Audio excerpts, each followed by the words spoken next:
2026-yilgi Jahon chempionati ishtirokchisi Braziliya milliy terma jamoasi haqida qiziqarli faktlar.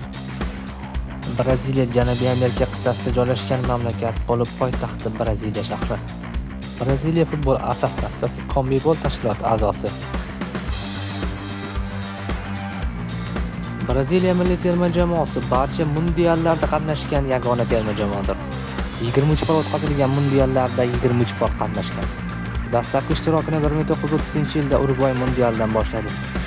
Eng yaxshi ishtirokini chempionlik bilan yakunladi. 1958, 1962, 1970, 1994 va 2002-yillar. Cafu Braziliya terma jamoasi safida mundiallarda eng ko'p o'yin o'tkazgan futbolchi, 20 uchrashuv.